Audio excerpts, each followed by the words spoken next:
Bismillahirrahmanirrahim. Assalamualaikum warahmatullahi wabarakatuh. Beberapa waktu terakhir ini ada pertanyaan sebagai berikut. Indonesia sekarang ini sedang krisis. Pada tahun 2020 ini, karena ada masalah coronavirus, kita sedang krisis.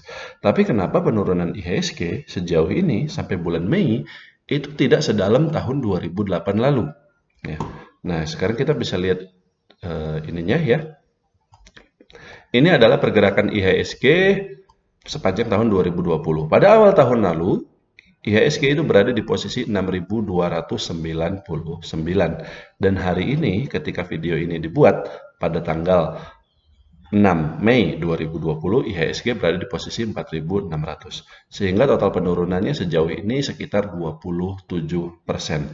Sedangkan pada tahun 2008 lalu dihitung dari awal sampai akhir tahun, itu IHSG penurunannya 50%. Nah, jadi kok bisa? Kenapa IHSG pada tahun 2020 ini turunnya tidak sedalam tahun 2008? Padahal kelihatannya, kalau kita lihat di lapangan ya, sudah banyak orang cerita orang kena PHK, cerita orang kemudian tidak bisa mudik karena masalah coronavirus dan seterusnya, sehingga tentu saja roda ekonomi tidak bisa berputar dan seterusnya. Ada banyak faktor-faktor yang menunjukkan bahwa krisis tahun 2020 ini ya, kalau kita lihat di lapangan sekali lagi itu lebih buruk dibanding tahun 2008. Sehingga sekali lagi pertanyaannya, kenapa penurunan IHSG tidak sedalam tahun 2008? Ya. Itulah yang akan kita coba bahas di video kali ini. Nomor 1. Pertama kita lihat faktanya dulu.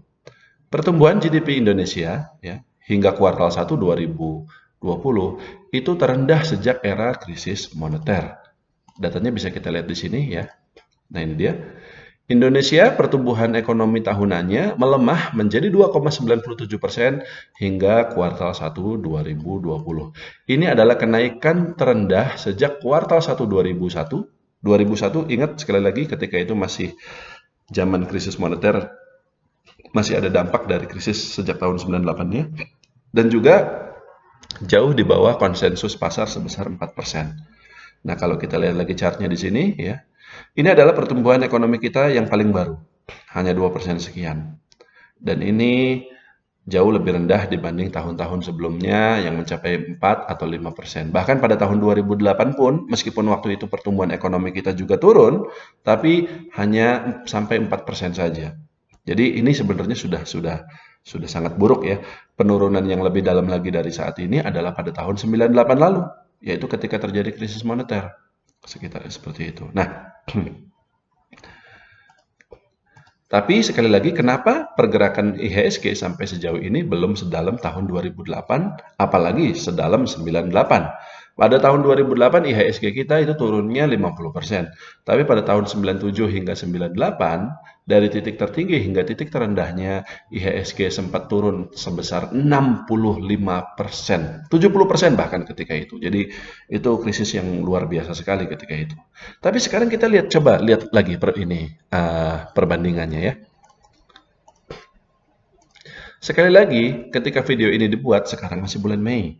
Ya, dan IHSG berada di posisi 4.600. Jadi pertanyaannya, bagaimana pergerakan IHSG dari awal tahun 2008 sampai bulan Mei 2008? Oke, sekarang kita cek saja di sini.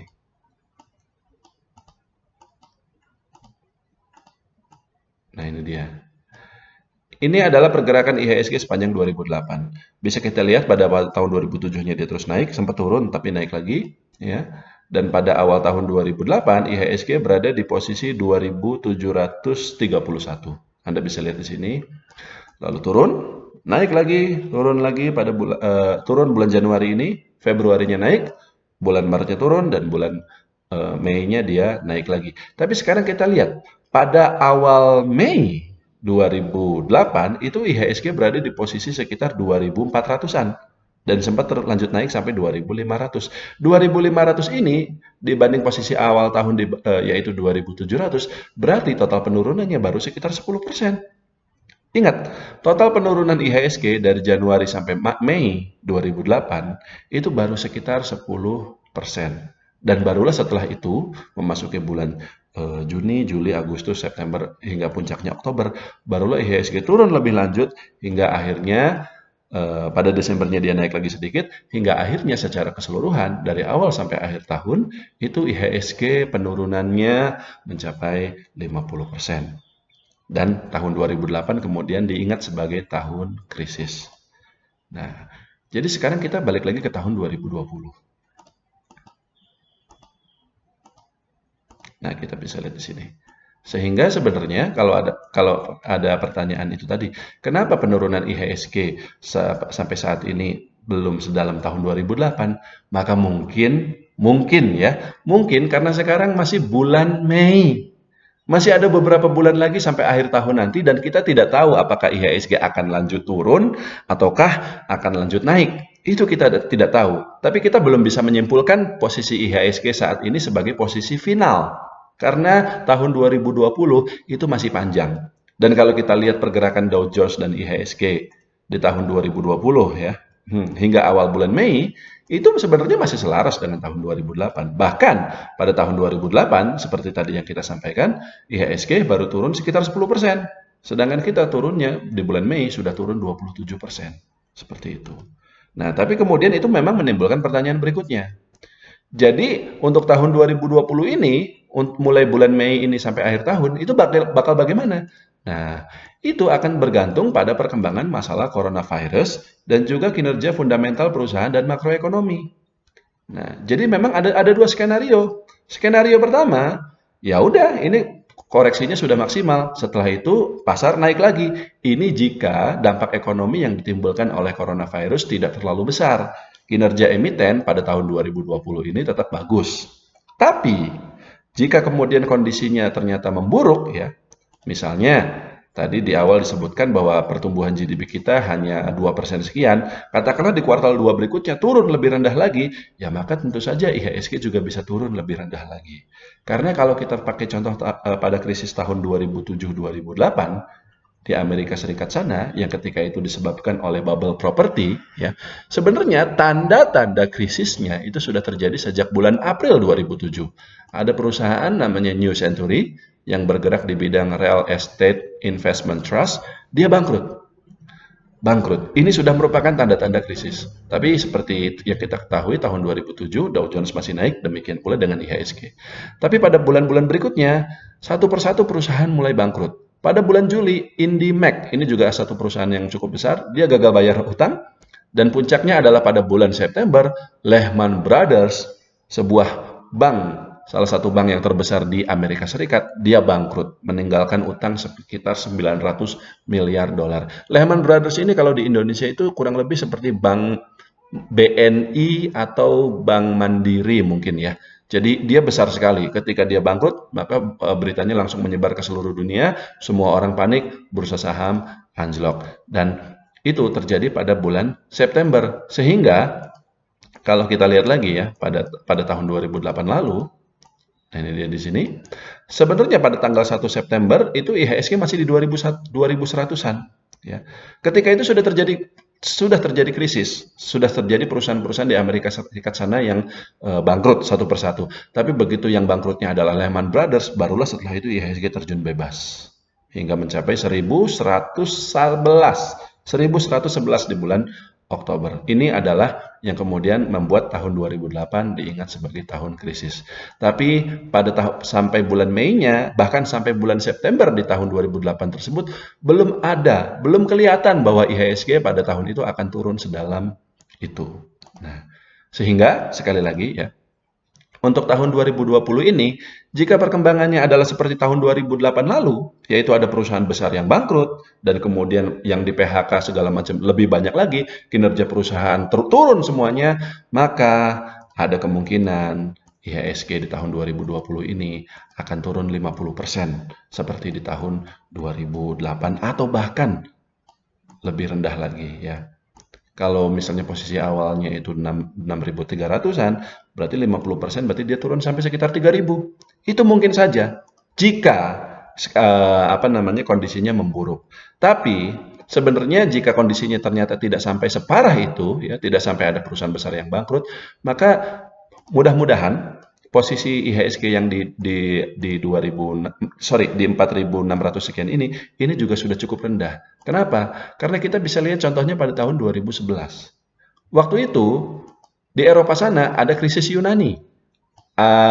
Jadi Yunani itu kurang lebih pada tahun 2011 mengalami seperti Indonesia di tahun 98. Dia utangnya banyak dan nggak bisa bayar dan seterusnya ya. Dan kemudian ya menimbulkan kekhawatiran apakah krisisnya akan menyebar ke Eropa dan juga akhirnya ke seluruh dunia. Dan IHSG ketika itu ya pada bulan Juli, Agustus, September, dan Oktober pada tahun 2011 juga turun dari 4.000 sekian sampai sekitar 3.300 ketika itu. Tapi untungnya ketika itu krisisnya tidak menyebar. Jadi tidak sampai seperti Amerika yang tahun 2008-nya. Krisisnya kemudian mereda, tidak menyebar sampai Eropa sehingga pada tahun 2011 itu ya IHSG langsung naik lagi masih di bulan Oktober itu, dan pada akhir tahun 2011-nya secara keseluruhan dihitung dari awal tahun IHSG masih naik sekitar 3,2%. Nah, jadi kesimpulannya adalah IHSG untuk tahun 2020 ini bisa saja seperti 2008, tapi bisa juga endingnya seperti tahun 2011. Pasar kita naik lagi gitu, jadi nggak sampai turun sampai 20%. Yang mana yang akan terjadi, itu kita belum tahu. Nah, namun ya, skenario manapun yang terjadi ya, apakah kita akan seperti tahun 2008 atau 2011, namun prospek pasar untuk tahun 2021 itu terbilang cerah. Seperti yang kita ketahui, penyebab krisis tahun ini adalah masalah coronavirus, COVID-19. Namun, jika nanti sudah ditemukan vaksinnya, dan juga sudah terjadi herd immunity, apa itu herd immunity? Anda bisa googling sendiri, intinya adalah kekebalan massal, di mana orang-orang kemudian ya sudah kebal dengan sendirinya terhadap coronavirus itu, maka pada saat itulah kegiatan ekonomi akan kembali normal dan roda perekonomian akan kembali berputar. Orang-orang kembali bekerja, anak-anak kembali sekolah, dan seterusnya. Sehingga, kalaupun pada tahun 2020 ini IHSG lanjut turun, karena kondisinya terus memburuk sampai akhir tahun nanti, dan turunnya itu mencapai 50% seperti tahun 2008, maka itu justru akan menjadi kesempatan bagi kita untuk membeli saham-saham yang kemudian bisa naik ratusan persen, yang kita sebut dengan istilah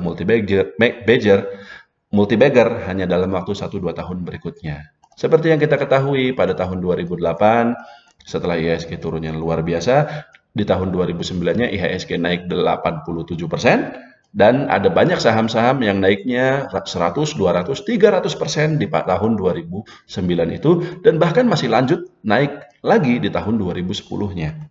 Jadi, dan itu adalah karena pada tahun 2009 dan 2010 ya, seperti yang kita bisa lihat di sini. Nah, ini di sini pertumbuhan ekonominya ya mulai tumbuh lagi, langsung naik lagi seperti itu.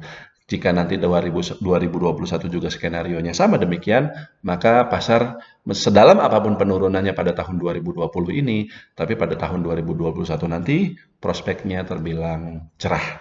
Seperti itu. Oke, kurang lebih seperti itu ya. Untuk video seminar, analisis saham pilihan, konsultasi saham, Anda bisa menghubungi www.teguhhidayat.com ya, Indonesia Value Investing. Di sini ada banyak artikel-artikel yang bisa Anda baca, dan juga ada video seminar, kemudian ada layar konsultasi ya di sini, dan seterusnya. Seperti itu. Dan Anda juga bisa menghubungi Instagram @tghidayat. Untuk informasi mengenai produk-produk yang kami tawarkan, ya Anda bisa menghubungi WhatsApp berikut ini atas nama Mbak Yanti dan juga Mbak Nuri. Oke, kurang lebih seperti itu. Jika ada komentar, jika Anda punya analisa tersendiri mengenai arah pasar untuk tahun 2020 ini, Anda bisa menulisnya di kolom komentar di bawah. Kurang lebih seperti itu. Terima kasih. Assalamualaikum warahmatullahi wabarakatuh.